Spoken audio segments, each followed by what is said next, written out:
Oi, oi, gente, bom dia, tudo bem com vocês? Eu espero que sim. E hoje a gente começa mais um Podverso podcast falando sobre um assunto muito, muito importante.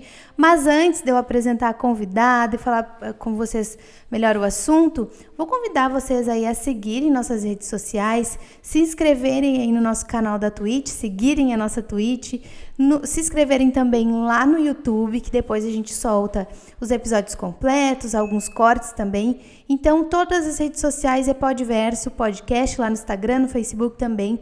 Siga a gente, porque é muito importante para continuar esse trabalho, tá? E também peço que vocês, quem já estiver assistindo, compartilhe o link também, né? Para ajudar mais pessoas aí com um tema como hoje aí, saúde mental. Tô aqui com a minha amiga, também querida, né? Psicóloga Bruna Ávila. Tudo bem, Bruna? Bom dia. Tudo bem, bom dia, Lauren. Então, já comecei apresentando aqui. Hoje a gente vai falar sobre saúde mental, né, Bruna? A Bruna é psicóloga aí tem um tempo já, né, Bruna? É mãe também, casada aí e tá aí já nessa caminhada da psicologia. E eu já quero começar te perguntando, Bruna, por que tu escolheu a psicologia? Já quero começar te botando na prensa já. Então, bom dia, gente. Eu escolhi a psicologia até mais tardiamente. Eu comecei querendo direito, obstinadamente querendo direito. E nada mais fazia sentido se eu não pudesse fazer. Fiz um ano, não consegui mais cursar e fiquei uma tristeza. Era uma tristeza que eu tinha não conseguir concluir. Mas, de repente, eu comecei a me interessar pelas pessoas, comecei a ler livro de psicologia, ver programas com psicólogos, e comecei a ler e ver programa e falar sobre. Aí, meu marido disse, por que tu não cursa psicologia? Tu tá sempre lendo. Tava na cara já. Tava muito evidente, assim, eu não tinha percebido. Tá, vou fazer 6 meses, vamos fazer um semestre. Não quero jogar dinheiro fora e se eu não gostar também já vou sair. E nesses 6 meses foi interessante que eu gostei demais, mesmo sendo inicial. Não peguei cadeiras, peguei as cadeiras bem iniciais mesmo, mas eu gostei muito do ambiente. Gostei dos professores, gostei do tema, gostei de saber sobre pessoas. E aí, o interessante é que toda a vontade, todo o sonho que eu tinha de direito e quem sabe até tinha um talento nessa área também, passou. Se hoje me falasse, tu quer fazer o direito de novo? Não quero mais. Não te imaginaria fazendo isso nem numa outra oportunidade, então. Só se fosse muito a título de conhecimento. Mas a vontade mesmo de trabalhar, de estudar, ela foi embora. Ela veio para a psicologia e aí eu tive até uma realização muito maior do que era antes. Nossa. E qual foi a área da psicologia que mais te chamou a atenção, que tu mais gostou de estudar, inclusive, né? Há várias, né? Aí são várias. Difícil. É um todo, então. Eu gostei bastante da parte de família, na psicologia sistêmica. Querendo ou não, a maioria dos professores é da psicanálise, então tu também termina se interessando mais por isso. Aí os professores preferidos eram humanistas ou psicanalistas, e aí também me interessei mais por esses campos. E como é que foi esse processo para ti, estudando psicologia? Porque tu já tinha tua filha, né? Quando tu começou a estudar. Eu estava grávida no primeiro semestre, né? Isso. Então, como é que foi para ti esse processo? Até para inspirar também quem quer começar, né, a fazer, estudar, começar a fazer faculdade, seja qual for a área. Como é que foi esse processo para ti de grávida?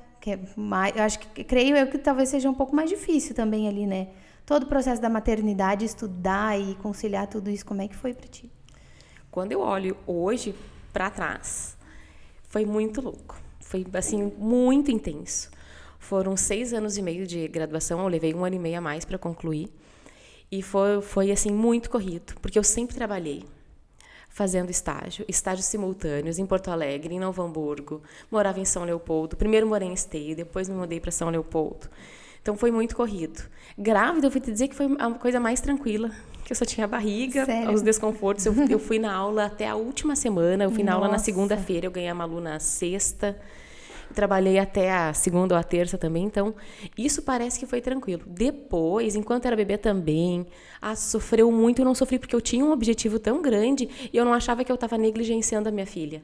Tá certo que eu fazia poucas cadeiras, mas de certa forma foi tranquilo. Depois, conforme ela foi crescendo, conforme foi aumentando as cadeiras, fazer 7 cadeiras juntas, estágio, TCC e tudo mais, aí foi difícil. Teve vários momentos que a saúde mental foi muito longe de mim. E aí a gente tem que recorrer, né? Também a terapia pessoal. Exato. Tive que também fazer meus tratamentos. A gente estava falando aqui, então, sobre a caminhada da Bruna aí, nesse tempo de estudar psicologia, formação, maternidade, né, Bruna?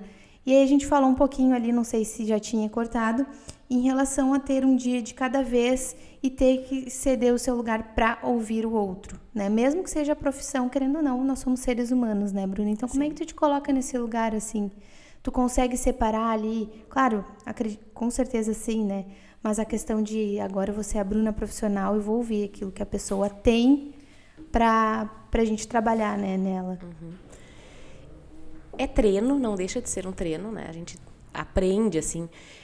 Eu tinha muito a expressão no rosto de ouvir alguma coisa e ia abrindo os olhos, meu Deus. E aí eu pensava assim, né? Não posso ser dessa forma porque não é o que eu penso sobre aquilo que a pessoa está falando, mas é dar o espaço para ela falar. Então a gente vai treinando. Não que eu não me expresse, não que eu também, né? Não sou ali uma estátua, mas a gente vai aprendendo assim que não sou. Aquele não é o meu momento, aquele é o momento do meu paciente, aquele é o momento da pessoa que eu estou escutando. E como é dela, eu devo ter a maior atenção no que ela me fala e não no que eu penso e no que eu sinto. Então, usando essas técnicas, e aí quando mexe muito com a gente, não adianta, tem que ir para terapia pessoal, porque tem assuntos que mexem mais, né? Outros mexem menos. E aí também para isso a gente faz terapia pessoal para poder ter os meus sentimentos tratados. E aí poder escutar melhor a outra pessoa. Eu te pergunto isso porque eu acho que é a curiosidade da maioria das pessoas, talvez. Não sei se é uma curiosidade minha em específico, mas de questão disso mesmo, assim, de, poxa, como que faz para lidar com alguns assuntos que talvez pessoalmente seja mais delicados para o profissional, né? Mas, enfim, tá esclarecido aí, né? Mas por que é tão importante da gente falar sobre saúde mental? Por que é importante a gente falar tanto sobre esse assunto? É uma das faces da pessoa, né? A gente tem a saúde física, a gente tem a parte econômica do trabalho, da família, mas a saúde mental, ela nos compõe como ser. Então, a gente tem aquela visão da biopsicossocial, da biológica, psicoemocional e o social no contexto social que cada pessoa está vivendo. E ainda tem o acréscimo, né, da espiritual. Também tem, a própria OMS reconhece como uma das facetas, como uma das... Agora me fugiu a palavra. Uma das dimensões humanas, então, também a questão espiritual. Ela também está contida nisso. Cada um, e não é assim só religião, mas é a parte espiritual, crenças pessoais de cada pessoa. E aí, a saúde mental, ela também, porque ela me invade no meu relacionamento com o outro, no relacionamento com a família, na minha composição como pessoa, na minha visão de mundo, na forma como eu encaro as situações da vida. Então, ela é extremamente importante, porque eu posso ter um corpo físico bem perfeito, com boas condições de saúde, mas o meu emocional está abatido. Ao mesmo tempo que, às vezes, o meu corpo também não está legal e eu posso estar com o emocional mais equilibrado e eu consigo lidar com aquela doença, com aquele momento de uma maneira mais equilibrada. Então, a saúde mental é muito importante. E a gente estava falando da importância sobre a gente falar sobre saúde mental, né? O quanto isso afeta nos nossos relacionamentos, trabalhos.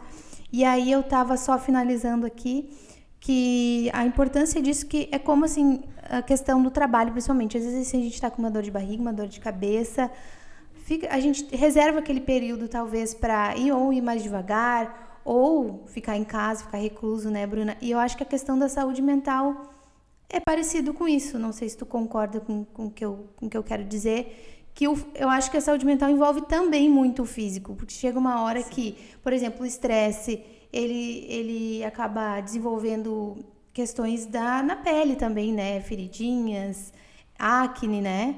Então, acho que os dois acabam que casando ali, o físico e o mental, né? Não sei se tu concorda com o que eu tô te dizendo aí.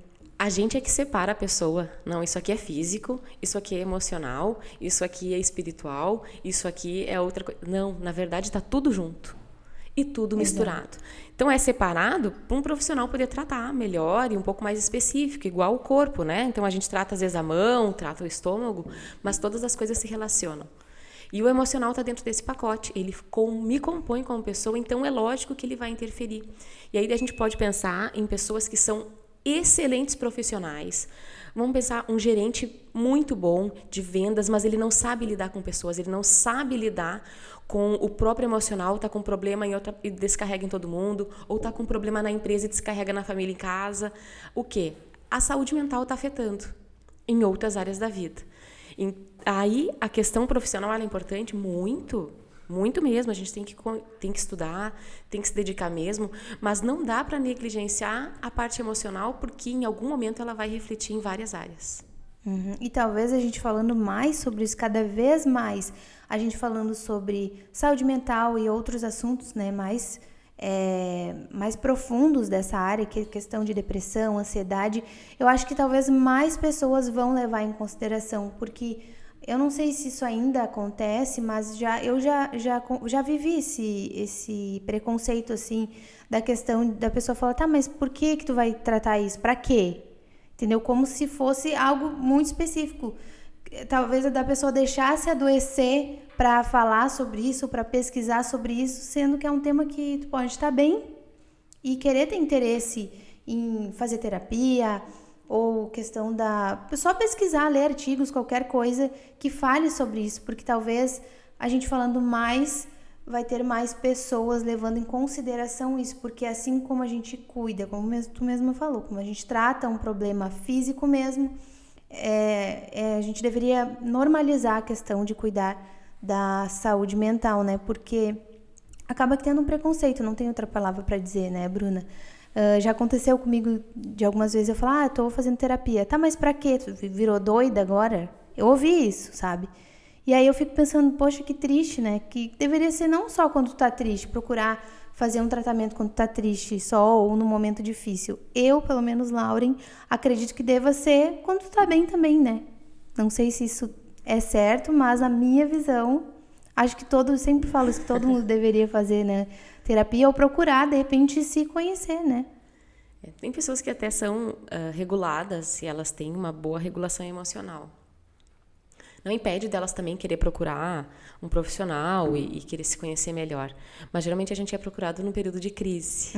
Então, assim, nossa, minha vida está super bem, eu estou bem no trabalho, bem no emocional, estou com algum momento muito bacana. Nesse momento, a gente não é muito procurado, pelo menos não na minha experiência. Certo. Mas olha que interessante, assim, porque a vida ela não segue um script. Exatamente. E isso é uma lição de saúde mental.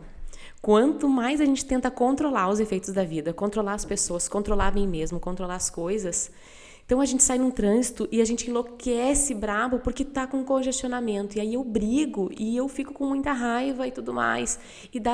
Quantos episódios de violência não acontecem por isso? Porque a coisa não saiu conforme a pessoa estava querendo, conseguindo ou estava pensando.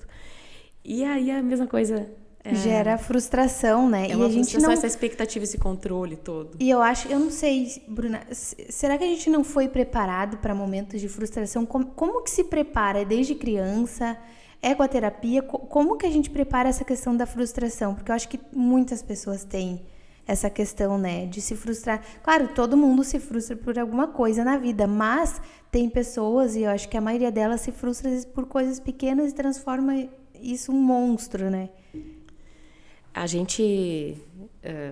eu não vou falar assim, antigamente não era assim, né? Porque eu não vivia no antigamente.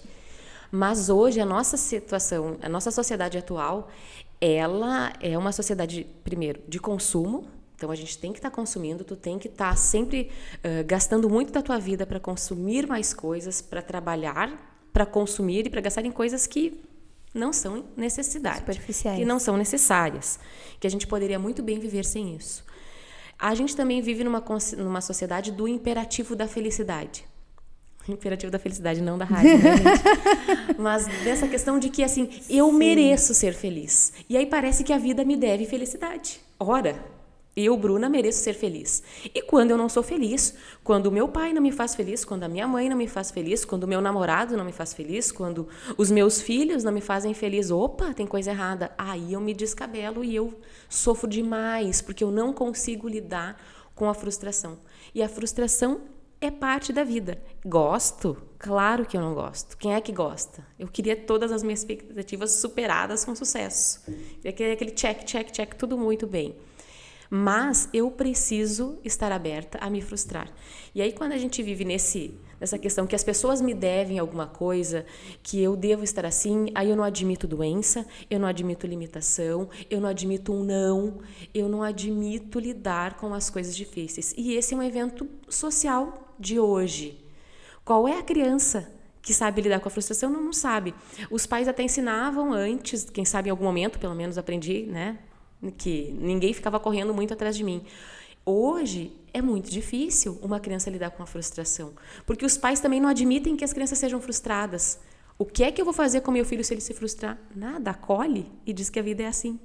E, infelizmente, minha filha, eu tô aqui, vou te dar todo o amor, todo o carinho, mas você vai sofrer, você vai se frustrar, o professor não vai ser como você quer, não vai te dar a vez na hora que você quer, o teu namorado não vai, quem sabe, te querer para sempre, pode ser que em algum momento os namoros acabem, os relacionamentos terminem, e aí a gente vai precisar lidar com essa sensação de que tudo tem seu limite.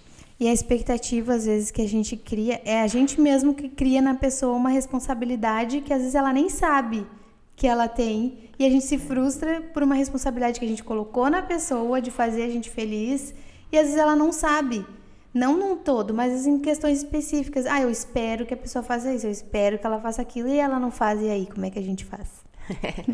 A expectativa é muito bom a gente ter, né?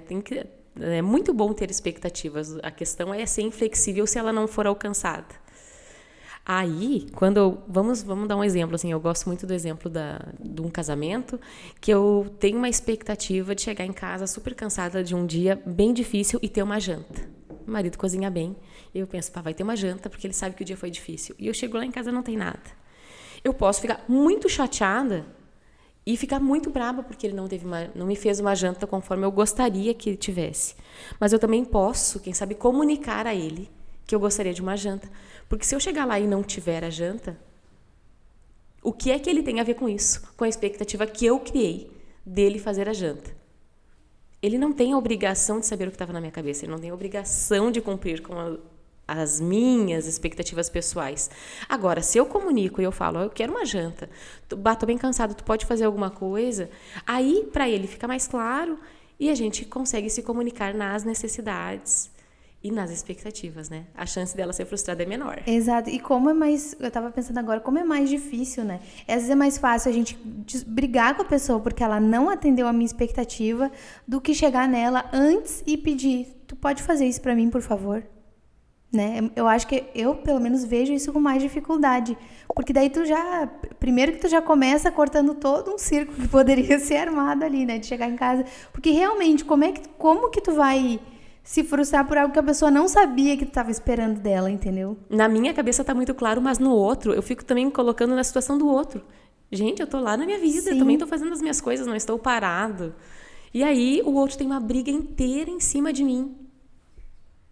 Que responsabilidade eu tinha também de fazer, de adivinhar. A gente não adivinha. Exatamente. Isso pode acontecer dos dois lados, principalmente, a gente usou até o exemplo de um relacionamento, né?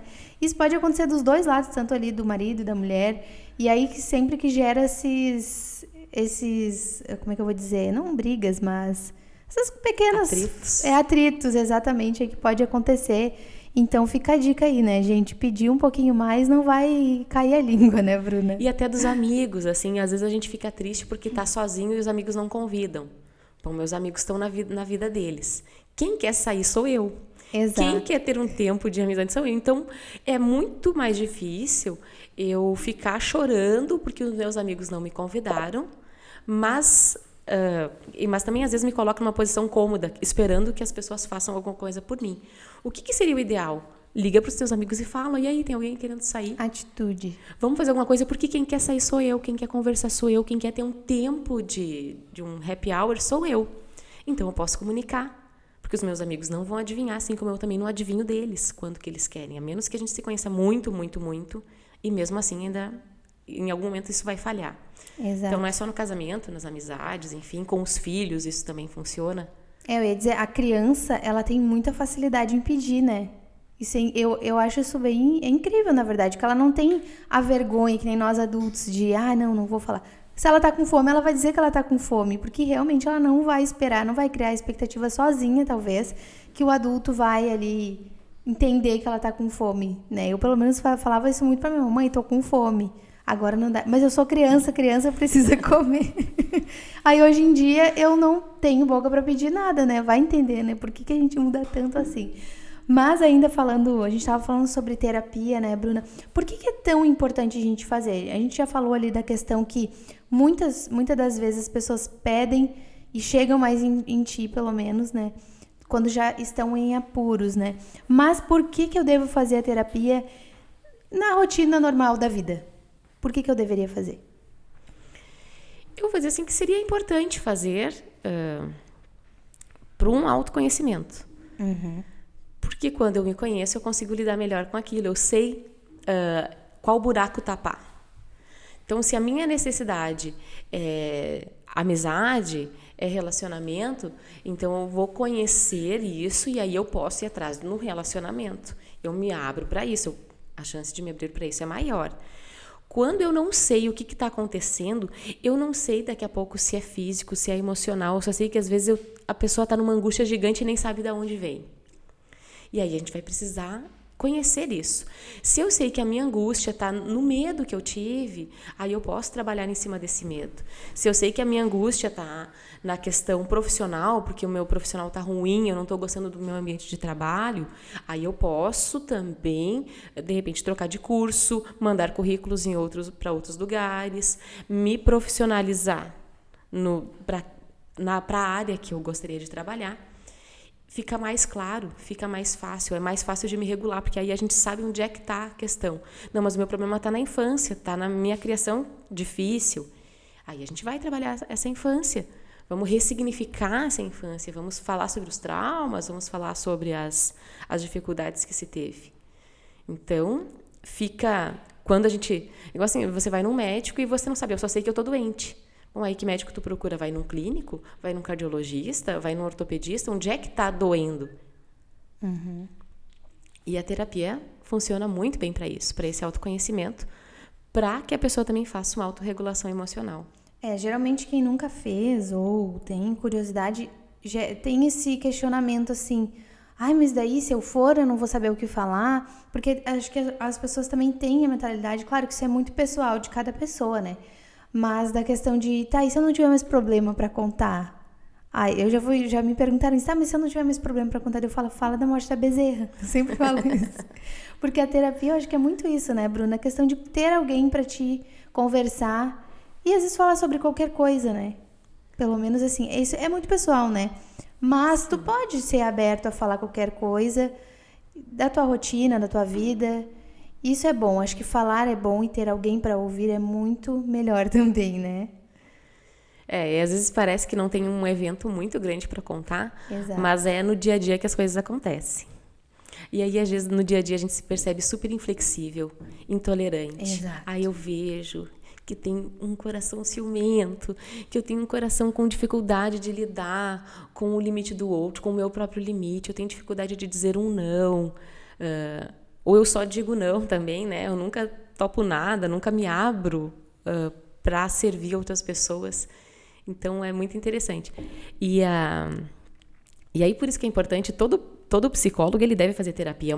É um dos pilares da profissão. É terapia pessoal, supervisão, ter um profissional mais experiente que acompanhe em algum momento. E a teoria que ele escolhe, que são várias. Dentro da psicologia são várias. Uhum. E aí, quando eu também fui para terapia, a primeira vez que eu fui, eu pensei, meu Deus, que vontade de sair correndo. Deu uma vergonha, deu uma coisa estranha. E eu não sei correndo porque estava marcado, porque eu estava lá na frente. E aí, depois, acho que até compartilhei com meu marido, que coisa bem estranha, dá vontade de sair correndo. E olha que eu estava num momento que eu estava realmente precisando. Sim. E aí, então, hoje, quando as pessoas vêm muito tensionadas, eu também sei como é. Porque eu já passei por isso. Eu digo, calma, tá tudo bem. Gerou eu sei empatia. como é. Mas é que a gente tem... Por que a gente tem vergonha de falar, né? Principalmente quando a gente tem que falar da gente, né? Hoje, até foi engraçado que eu decidi hoje eu apresentar um pouco da convidada, porque das outras vezes eu deixava o convidado se apresentar. Mas, às vezes, acontece que a pessoa ela não tem muito o que falar sobre ela. Aí fica aquele silêncio, aquela coisa. Claro, a gente vai aprendendo, vai desenvolvendo, né? Mas tem muita gente que tem vergonha de falar sobre si. E eu conversando isso com o Léo hoje, ele falou, eu não gosto de falar de mim e eu acho que a maioria das pessoas não gosta. Aí ele falou pra mim, só tu, Lauren, só tu gosta de falar de ti. Daí eu falei, meu Deus, será que uma pessoa narcisista? Ele, não, você só tem facilidade de contar um pouco mais sobre a tua vida. Mas eu percebi que a maioria das pessoas tem dificuldade de falar sobre si. Principalmente entrevistando, né? Eu tenho ali o Papo Delas, que é um quadro aqui da Felicidade. E eu também faço assim, eu deixo a convidada se apresentar. E é a parte mais curta, é a pergunta mais curta, que menos rende ali assunto, porque a pessoa não fala, ela não tem muito o que falar sobre ela. E eu acho isso engraçado, porque tem tanto para esse contato. Pode dizer que tu é uma pessoa assim, mais impaciente, talvez, que fala mais, que fala menos, mais tímida. E eu não tenho essa dificuldade, mas eu acho que a maioria das pessoas realmente tem agora, principalmente entrevistando, né? Mas eu tenho uma curiosidade de saber como é que funciona a psicoterapia. Como é que funciona? Bom, é a base da fala, né? Vai ser sempre o que a pessoa traz. Então, nas primeiras sessões, quem sabe... Aí eu posso falar de mim, eu sei que existem profissionais que são diferentes. E existem linhas diferentes também. E aí eu escolho, quem sabe, uma área que combine também com o meu jeito de ser. Eu gosto de falar um pouquinho mais. Então, nas primeiras sessões, eu vou perguntando. Me conta um pouco da tua vida, o que você faz, o que você não faz, o que você gosta, como que é a família, como que estão os relacionamentos, namora, é casado, não é? E aí, conforme isso vai passando, eu até vou dizendo também, né? Agora tá passando o tempo, agora tá no momento que você vai me trazer aquilo que é importante para ti. Que aí eu também não posso ficar ali, não é uma sessão de entrevista. A entrevista são só as primeiras, depois a pessoa vai trazendo o que é importante para ela. Então, se para ela é importante falar sobre... às vezes, assim, já falou 5, 10, já falou 20 vezes a mesma coisa, não tem problema. Porque enquanto aquilo estiver mobilizando, enquanto aquilo estiver presente no seu emocional, estiver, às vezes, incomodando, estiver trazendo algum reflexo na sua vida, para mim vai ser importante. Então, é conversando, e a fala cura. Quando as pessoas não falam, geralmente isso vira sintoma, estoura no corpo de alguma maneira. Então, eu não consigo falar, eu vou lá... Vamos pensar nos adolescentes, eles não falam e eles vão lá e se cortam. Então, a gente tem que trabalhar, vamos falar o que é que está incomodando para que você não precise ir para o corpo, marcar o teu corpo por uma angústia que você não está conseguindo dar o nome. E a gente tem que ir trabalhando nessa questão de ensinar a dar o nome aos sentimentos e às emoções para que a angústia vá para o lugar correto. E não precise ser marcada, e eu não precise vomitar, eu não preciso me cortar, eu não preciso ficar com crises de ansiedade muito intensas por não saber o que está acontecendo. Entendi. Então, a fala cura. Então, a psicoterapia é a mesma coisa que a gente chama de terapia. Elas são... Eu achei que fosse algo diferente. A terapia assim. pode ser... Qualquer pessoa pode ser terapeuta. Laura, se você quiser dizer assim, botar uma placa ali no teu apartamento e dizer assim, terapeuta, tu faz. Que tipo de terapia tu vai fazer? Aí é contigo. Pode ser o reiki, pode ser uma terapia holística, pode ser o que você for fazer. Terapeuta todos podem... Qualquer pessoa pode ser. Não existe nenhum órgão que regule isso, porque é muito vago. Aí, a psicoterapia é exclusiva do psicólogo e do psiquiatra, que aí são as formações. Aí a gente tem órgãos que vão nos regular, que é o Conselho de Psicologia e o CREMERS, que vai regular o médico também como psiquiatra. Aí, nesses casos, são exclusivos. O terapeuta pode ser qualquer um. Existe terapeuta da filosofia, existe terapeutas das mais variadas linhas. O psicólogo, não, ele precisa passar por uma graduação, precisa ter pagar anuidade e prestar contas, porventura faça alguma coisa que seja denunciado, prestar contas para um conselho. Então, a gente tem um órgão aí que nos regula. E aí eu só posso ser psicólogo, só posso fazer psicoterapia se eu tiver credenciada nesses conselhos. Entendi. E tem algum outro jeito que a pessoa pode recorrer sem ser a terapia, de repente, num momento de desespero, num momento ali mais delicado, ela pode recorrer? Porque, às vezes, assim, eu quero tocar nesse assunto porque tem muitas pessoas que não têm condições de fazer terapia. Logo vou trazer uma informação aqui para quem, né, procura, de repente está precisando e agora não tem condições. Eu vou trazer uma informação bem breve aqui, como é que a gente pode resolver isso. Mas, se não for a terapia, qual jeito melhor que a pessoa pode resolver, de repente, uma crise de ansiedade ou algum problema maior, assim? Se já tem um transtorno esclarecido, uma depressão, um transtorno de ansiedade, toque, pânico ou crises de ansiedade muito recorrentes, tem que fazer um tratamento médico. Porque para isso, daí não é só o emocional que está em jogo, tem a parte orgânica que está desregulada, e assim como eu tomo um remédio para dor de cabeça, assim como eu faço um tratamento para diabetes, eu faço um tratamento psiquiátrico. Temos, sim, CAPs, que fazem esse tipo de acolhimento. E aí, então, deve procurar esses serviços. Se é uma crise, eu estou em casa sozinha, estou tendo uma crise ou com alguém, tem alguém junto, a gente pode falar sobre isso. E aí, só que as outras pessoas, às vezes, querem resolver o nosso problema. E você pode dizer, olha, eu só preciso falar, tu não precisa resolver o meu problema. Só me escuta, só me acolhe, só me abraça, só me dá uma água, mas também procurar falar. Não tem ninguém, gente. Aí a gente vai ter que recorrer à criatividade. Vou, quem sabe, tentar desenhar uma angústia. Vou, de alguma maneira, ir lidando com aquilo. E o mais interessante de todos, assim, é a respiração. Trabalhar a respiração, porque as crises de ansiedade também alteram, tem uma descarga de adrenalina e cortisol no corpo, e alteram a nossa respiração e a oxigenação no cérebro. Então, dá tontura, dá formigamento, dá sensação de desmaio, de perda de controle. Respira. Vai para um lugar tranquilo, vai respirando, vai normalizando. Não é nem uma respiração muito curta, nem muito longa, mas a respiração é uma baita aliada nas crises. E parece que não vai fazer efeito, mas faz muito efeito. É porque tem muitas pessoas que têm ansiedade ou que têm crises e não sabem, justamente porque não têm a informação. Né? Muitas pessoas, assim, muitas mesmo, têm isso e às vezes não sabem os sintomas, às vezes está no meio da rua, está tendo uma tontura, quando começa aquela falta de ar, né, Bruna? Então é importante a gente falar bem detalhadamente sobre isso, porque realmente tem muitas pessoas, assim, pessoas que se informam que usam internet, que usam tudo, e não sabem, né? Claro, a gente não pode culpar, né? Mas é importante, por isso que é importante a gente falar sobre isso. Mas, para quem quiser conseguir psicólogo e de repente não está em momento de condições aí, tá numa fase de repente que não consegue agora ter esse custo aí, tu pode conseguir um psicólogo pelo SUS, tá? E eu tô aqui no site do SUS. E para você conseguir esse atendimento, você faz o seu cartão do SUS, ou para você que já tem, é só levar o cartão do SUS em mãos. Geralmente, ele no momento, se tu está num período, pode ser tanto de pico ali, de ansiedade, ou se você já tem isso, como a Bruna falou, recorrente, né?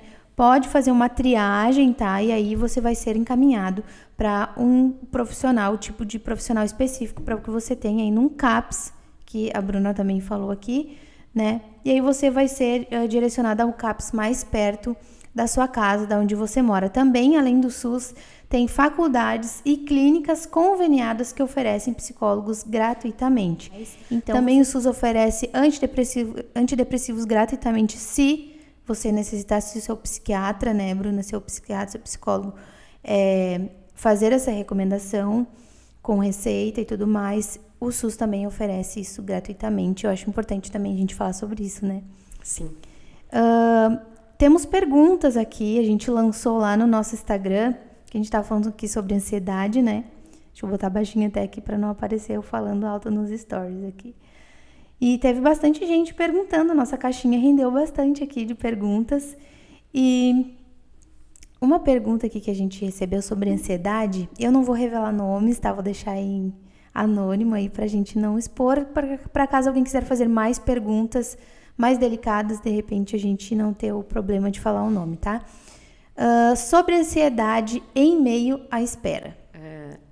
Às vezes o esperar parece que é algo passivo, que eu fico aqui esperando as coisas acontecerem e caírem no meu colo.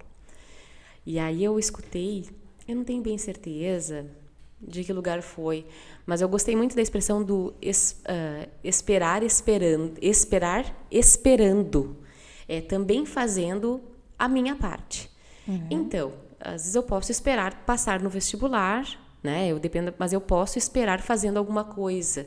É estudando, é indo atrás, esperar alguma coisa ali acontecer, ficar grávida. Eu posso fazer a minha parte, que é preparando o meu corpo, fazendo atividade física, tomando vitaminas, alguma coisa nesse sentido, assim. Então, esperar nem sempre é de uma maneira passiva. Às vezes a gente tem que esperar que alguma coisa aconteça, mas eu posso muito bem esperar fazendo algo, já me preparando para aquilo, para quando acontecer. E até são vários exemplos, né, que a gente pode ter. Me veio esse, assim, né, de gravidez ou de outras questões que não depende exclusivamente da gente, mas que sim, eu posso fazer alguma coisa.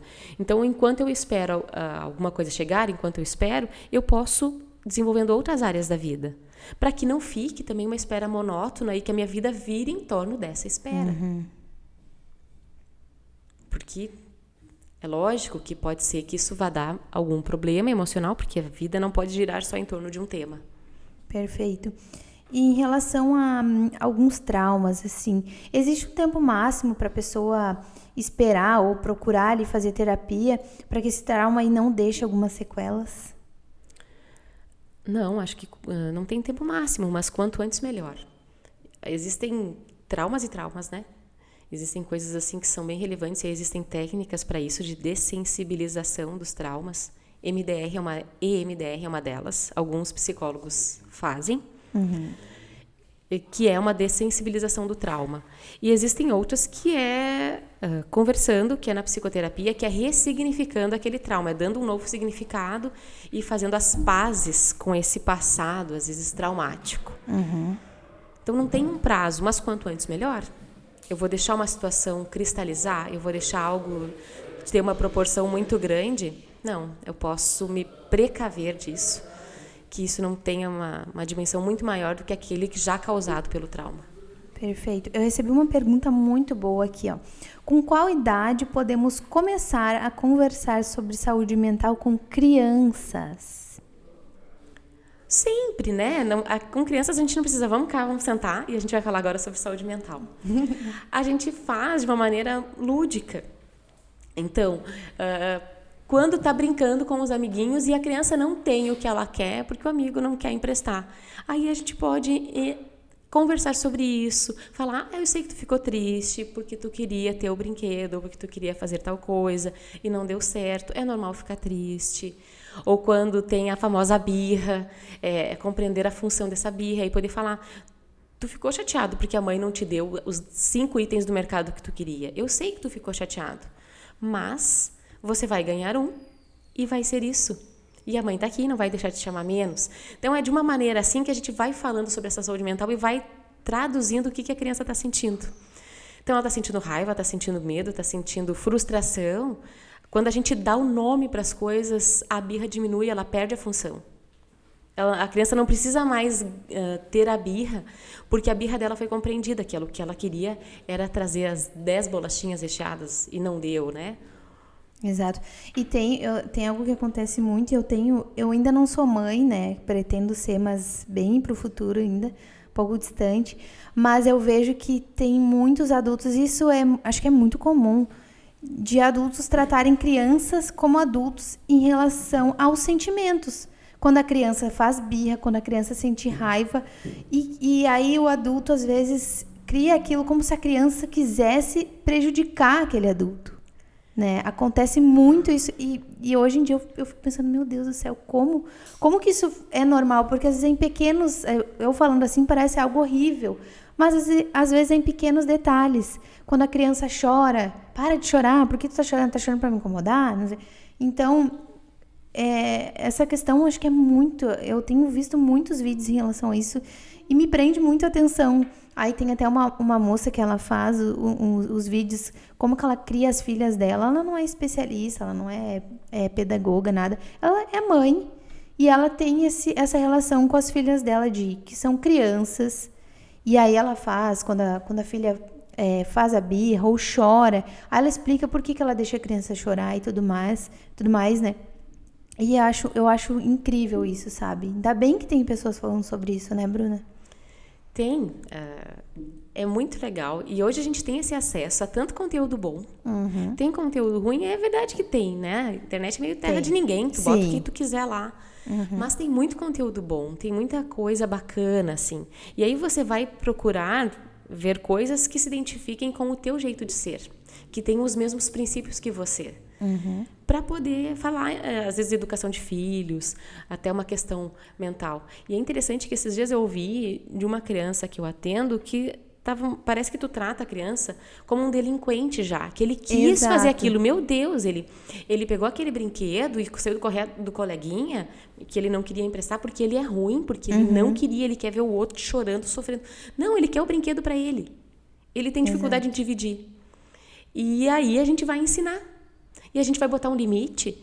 E não é porque a gente vai compreender a criança que a gente vai deixar ela fazer tudo o que ela quer. Mas a gente vai tentar. Mas também, por outro lado, eu também entendo que os pais estão do outro lado e também não sabem tudo. Exato. Às vezes a gente domina uma teoria, mas na hora da prática a coisa é diferente. E aí eu lembro de uma vez que a minha filha estava gritando na sacada do prédio e eu estava muito estressada. E eu falei super alto com ela, eu falei, para de gritar! Aí eu penso, o que eu estou ensinando? Eu tive que parar e falar, eu gritei para ela parar de gritar. Agiu sem igual. sentido.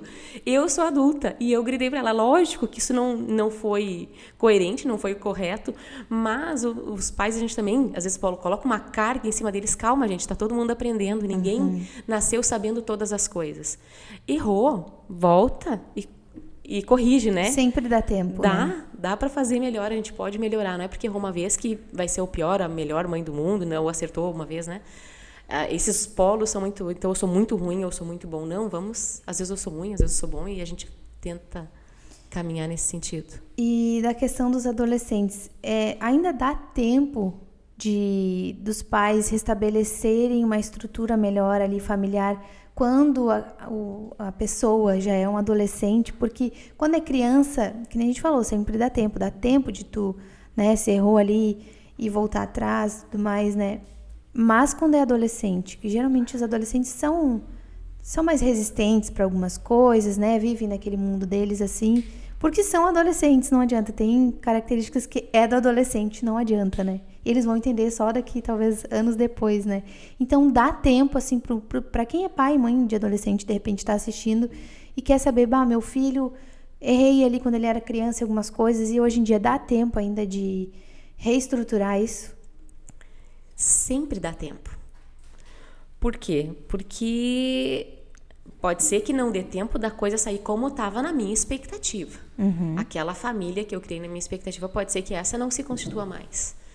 Mas eu também preciso ter compaixão daquele pai e daquela mãe que muitas vezes fez o máximo que podia.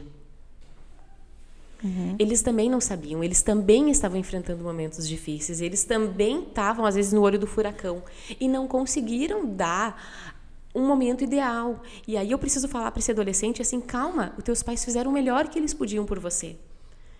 A menos que a gente esteja lidando com pessoas realmente perversas, com abusos e coisas assim que firam a lei, que fira a integridade física, abuso sexual. Esses não, para isso existe a lei, para isso existe um monte de norma. Sim. Eu falo desses casos normais, de pais às vezes que não conseguiram ser suficientemente bons naquele momento da infância, porque estavam em outros momentos, porque estavam passando por alguma doença, porque trabalhavam muito, porque não tinham entendimento. Mas a partir do momento que eu posso inclusive ser sincero com eles e dizer, olha, eu não fiz mais porque eu não consegui. Mas agora, vamos tentar fazer juntos, vamos tentar se aproximar, vamos achar pontos em comuns para conversar, para poder ajustar. E não que vá ser perfeito, mas vai ter uma caminhada muito genuína e eu acho que sincera da parte de ambos, assim. Porque tem um estudo aqui da Unicef que diz que 60% dos adolescentes têm ansiedade e depressão.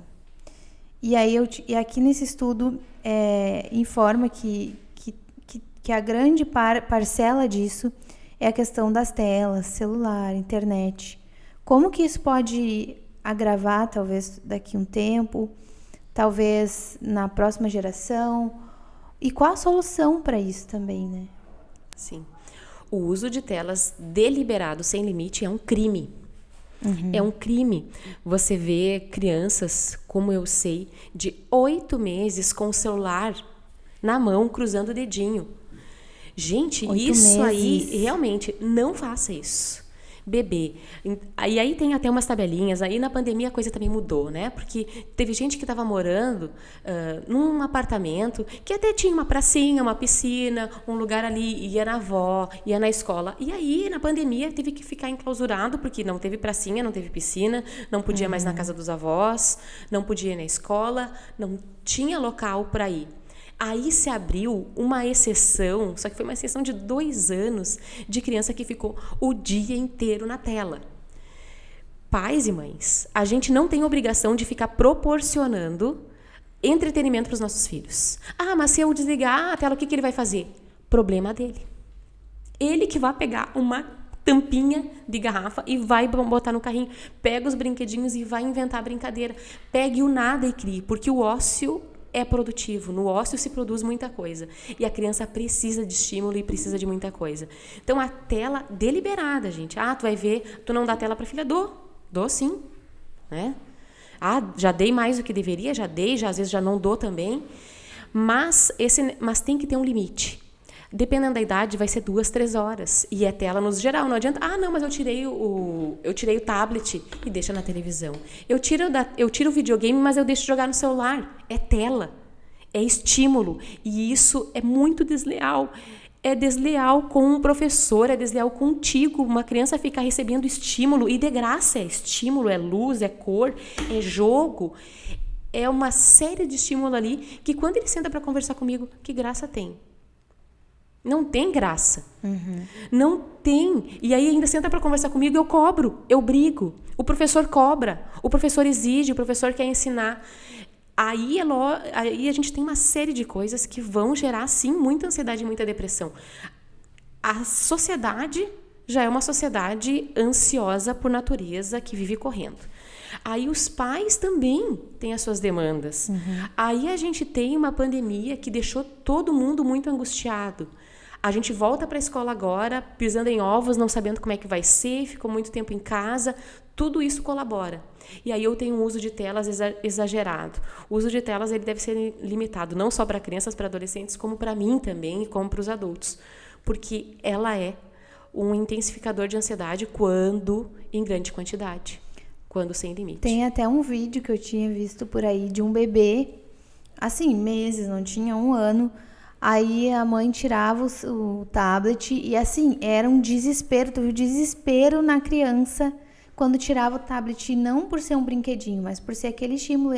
Aí era muito engraçado. Tirava um choro quando voltava na mesma hora. E aí parecia um robozinho, sabe? E tem uma explicação que acontece no cérebro por causa disso, né? Ah, tem várias. Eu até não domino. A gente termina dando uma estudada por cima, mas sim, vai ter essa questão dessa estimulação visual. Um jogo, né? E o louco dos jogos é que eles não terminam, a gente não pausa um jogo online. Se eu pausar o jogo online, eu boto a minha equipe a perder. Exato. E aí isso, olha, que nocivo que é isso. Sim. Porque o adolescente não quer fazer mais nada. Ele não vai sair daquilo ali. Vai sair daquilo ali para quê? Para ficar olhando para a cara de um pro outro. Mas o olhar para a cara de um e de outro também é saudável, também nos constitui nessa nossa relação. E aí a gente precisa também pensar nessas coisas. E não dá alguém que já ficou 5, 6 horas diárias, 12, 18 horas, sem limite, meia-noite, 1 hora. Você vai tirar tudo de uma vez, é lógico que vai ter algum conflito ali. Então, a gente pode começar a botar algumas regras. Vamos começar a diminuir isso aí. Não vai mais ficar até as 2 da manhã. Vamos botar aí meia-noite, 10 da noite, aí depois vamos fazer alguma outra coisa. Aí pensando em alternativas. Às vezes o circo já está montado, a situação já está criada. Agora a gente vai precisar lidar com isso. Exato. E com adulto também, né? Com adulto também. Porque o que tem... E eu falo isso porque isso acontece comigo também. De mexer no celular antes de dormir... Aí reclama, aí acorda no outro dia, acordei cansado. Por quê, né? É a mesma coisa que a criança, dá aquele estímulo pro cérebro. E aí teu cérebro não descansa. Acredito eu que seja assim, porque eu sinto das vezes que eu mexo no celular antes de dormir, principalmente olhando ali coisa do Instagram, vídeo engraçado, bobagem. Aí vai dormir, sonha com umas coisas nada a ver, acorda cansada. E realmente, essa é a explicação, pode ser a explicação de muitas pessoas aí com insônia, de repente. Pode... Acho que sim, tem muito a ver. E tem a blue light, que é essa luz do celular, e tem alguns estudos já sobre isso. Tanto que os celulares mais novos, eles já têm um certo filtro. Ou deixa amarelado, ou ele deixa tudo em preto e branco. Porque essa blue light, ela vai afetar alguma área do cérebro, quem sabe com muito estímulo na parte visual ali. E aí, então, gente, acionem esse filtrozinho aí, se vai ficar olhando o celular, né? Quem nunca ficou, que atire a primeira pedra. Mas é por isso que a gente deve continuar fazendo e pregando que se faça. Exato. E como é que funciona aquela, eu não sei se eu vou dizer o termo certo, a faxina do sono, é algo assim, né? Como que a gente faz isso? Inclusive, é a dica que eu vou pegar aqui, né? Pra gente já começar a criar aquela rotina, porque rotina é importante, né, Bruna? É importante a gente ter ali aquilo que a gente vai fazer todos os dias pelo bem da nossa saúde física e mental, né? Como que a gente começa aí, de repente, para quem tem dificuldade de acordar cedo, de dormir no horário, como é que a gente começa a fazer isso? A gente faz a rotina do soninho, inclusive é muito falado quando tem crianças no ambiente. A questão é ir diminuindo a quantidade de estímulos. Começa a reduzir. Então, bota um horário. Não precisa ser algo... Veja na tua rotina o que seria o horário ideal. Tem pessoas que vão acordar super cedo e que vão dormir às 9 da noite. Para alguns, nossa, 9 da noite eu estou chegando em casa do trabalho. E aí esse horário vai ter que se estender um pouco mais. Então, vai depender da rotina, principalmente em grandes cidades, que tem uma rotina diferente e às vezes mais aleatória de umas pessoas que para outras. Então, começa a reduzir. Estabelecem ali um horário, começa a reduzir. Baixa o som da televisão. Se vai ver algum videozinho, baixa o volume, deixa bem baixinho, reduz luz, começa a deixar uma meia luz, faz uma alimentação, né? Não come exageradamente e vai dormir em 30 minutos. O corpo também, quando você é novo, tudo se dá conta, mas quando vai passando a idade, vai vendo que isso não dá mais tão certo. Então, faz uma janta mais leve, um pouco antes. Aí, quem gosta de chá pode fazer uso de algum chá. Pode-se ter esse momento de, gente, leitura. O pessoal vai ler e dorme, claro. Né? Aproveita aquilo ali, dá uma descansada, porque aquilo vai dando uma desligada no cérebro. E aí vai preparando para aquele momento. A gente pode ir diminuindo. Imagina que a gente está aqui com tudo isso aqui de luz, com música, com televisão, com celular, com criança gritando, correndo pela casa. E aí, agora vamos dormir. Opa, todo mundo vai para a cama, inclusive nem eu. Eu também estou acelerada. Vamos reduzindo. Baixa a luz, baixa volume, baixa tom de voz, alimenta com antecedência, se precaver, né? Se antecipa nisso tudo. E aí, pode ter certeza que vai melhorar. Até tu falou essa questão de quando é mais jovem, tudo se resolve. Eu tomava muito café preto antes de dormir, quando era mais nova. Sei lá, com 15 anos, e por um tempo eu fazia isso. Tomava um cafezinho preto antes de dormir e ficava assim, achava graça quem dizia que tomava café para acordar. Dizia, nossa, eu tomo café antes de dormir, durmo tranquila. Se eu fizer isso hoje, eu posso ir, acho que a noite inteira acordada. Aí agora eu tenho a rotina de tomar o chazinho antes de dormir, né? A gente começa envelhecendo. E é só chá de camomila, né? Ou erva doce, não tomo de outra coisa, justamente para não ter o risco de afetar o sono, né? A gente tem alimentos que cooperam pro sono. A banana é um deles, né? A banana tem propriedades ali que vão facilitar. E a gente não precisa ir nada muito caro, nada muito sofisticado. Uma mudança no hábito, uma mudança no estilo de vida já vai trazendo bastante benefício para a organização do sono. Perfeito. Agora, mudando um pouquinho ali de tema, como é que a gente pode diferenciar depressão de tristeza? Acho que muitas pessoas têm essa dúvida. Bom, tristeza todo mundo tem. Ou deve ter, né? Se eu não estou tendo, eu não estou enxergando. Não pode não estar tendo no momento, mas na minha vida, na minha história, tem pontos tristes e tenho esses momentos. E a tristeza, ela faz parte da vida. Um luto é lógico que ele vai ser rodeado de tristeza. Afinal, a gente está perdendo. Às vezes é o luto, tem o luto da pessoa, mas também tem o luto da profissão, tem o luto do namoro terminado, tem o luto do filho que não é esperado. Uma pessoa que tem um filho com uma síndrome, muitas vezes ela enfrenta um luto pelo filho desejado e o filho que ela não teve. E ok, e tá tudo bem, e não se é um péssimo pai ou mãe por esperar algo, né? Então, a gente tem tristeza, tem tristeza, tem sofrimento. Olha essa pandemia. Quem não perdeu amigos ou não conhece pessoas que perdeu pessoas, e a gente fica triste com isso. Inclusive, bem rapidinho, a pandemia fez aumentar em mais de 25% o número de casos de depressão e ansiedade em todo o mundo. Isso é um alerta da OMS. Saiu bem recente, inclusive, esse dado. Já era esperado, assim, né? Entre as conversas, assim, havia uma expectativa de que isso fosse acontecer. Pela mudança muito rápido, pelas perdas e por toda a situação que a pandemia trouxe. Então, a tristeza, ela faz parte. Você está triste, tudo bem. E acho que às vezes tem tristezas que são explicáveis. A gente vai pensar, tô triste porque eu não consegui o emprego que eu gostaria. Justo, uma tristeza justa, correta, adequada. Você queria aquele emprego, não deu certo. Então, vou ficar triste mesmo. Mas a tristeza, ela não pode me paralisar. Eu fiquei triste, eu vivo a tristeza e eu sigo caminhando, eu sigo em busca de outro emprego. Não deu aquele me desespero nunca mais, não. Eu vivo aquela tristeza. A depressão, ela também tem tristeza. Só que é uma tristeza que ela é intensa e ela é duradoura. Ela tem mais... ela é mais consistente, assim. A pessoa passa mais triste por mais tempo. Ela muda o hábito, altera sono, altera apetite, faz perder o brilho da vida. E a gente pode até pensar assim, eu falei do luto, né? Tem o luto, que é normal, que é comum, é que a gente sofre pela perda de alguém ou de algo. E aí eu fico triste, mas a minha autoestima, eu como pessoa não estou abalada. Na depressão, o meu valor, ele é abalado. Eu não sinto como se eu não tivesse valor pessoal, como se eu não tivesse importância para nada. Então há uma diferença ali.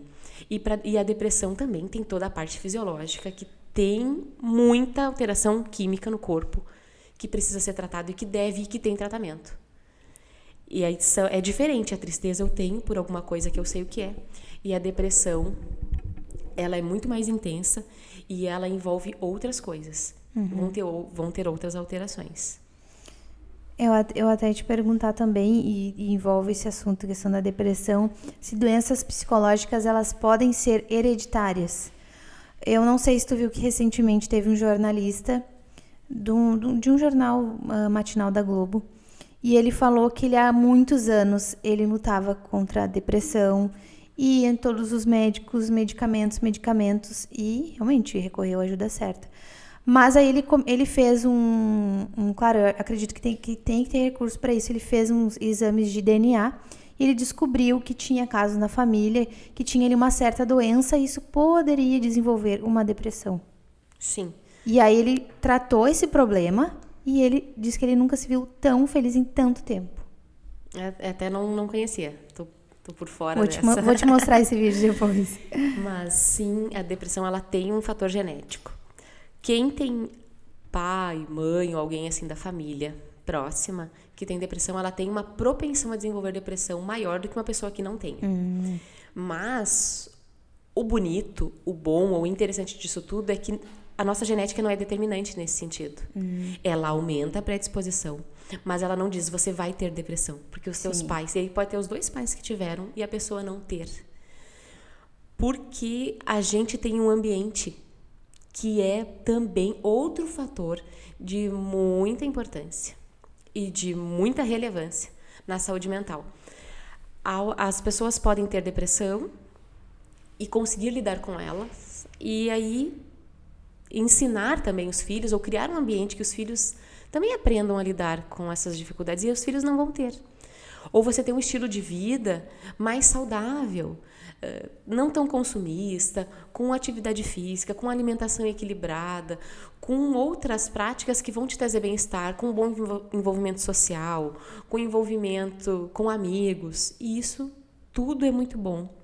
E muda. Então, A genética, ela é importante, claro. A gente precisa investigar isso também. As perguntas você tem alguém na sua família que já tenha tido depressão, ou que já tenha tido algum transtorno mental? Ah, sim, eu tenho. Minha mãe tem transtorno do pânico. Bom, é um fator importante, a gente não pode descartar isso. Ao mesmo tempo, eu não posso me agarrar a isso como se isso fosse a verdade absoluta. Exato. Tipo, meu pai tem depressão, com certeza eu vou ter em algum momento da vida. Não, né? Acho que dá pra ir com calma e não se apegar aí no diagnóstico, né, Bruna? Nesse caso aí, né? Mas tem, inclusive, eu vou indicar até um documentário, acho que eu já tinha comentado contigo também, Bruno, uma vez.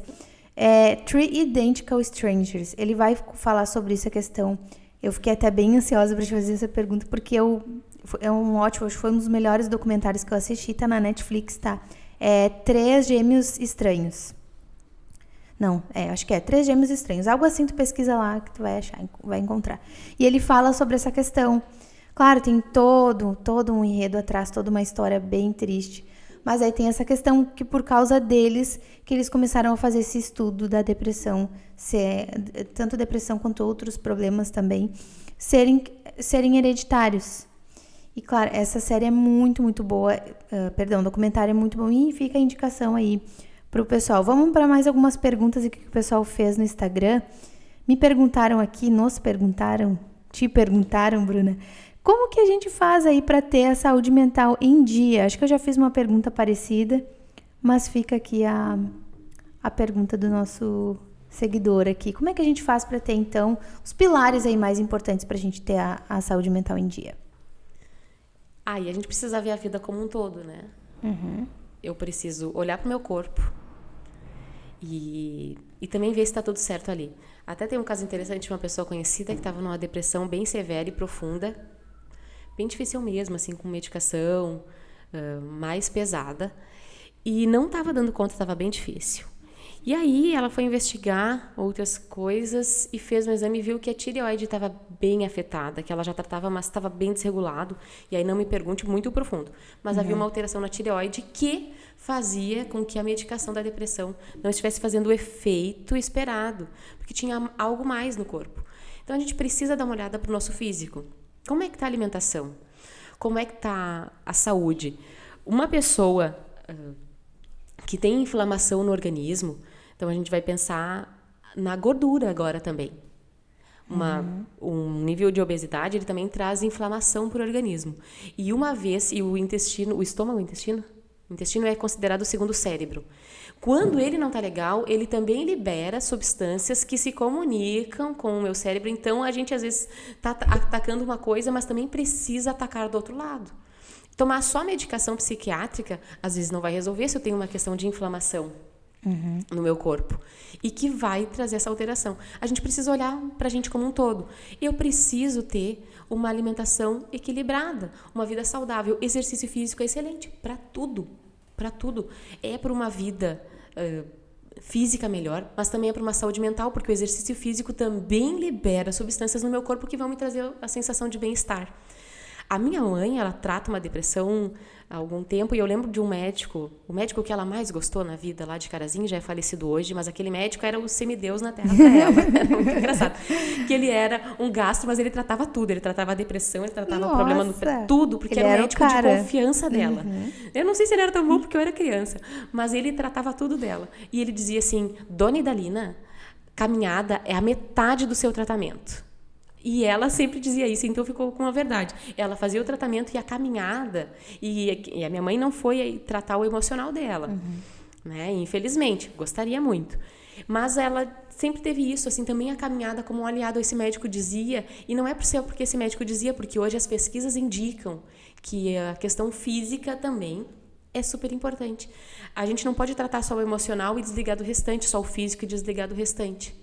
Só cuidar da alimentação e não cuidar dos meus sentimentos também.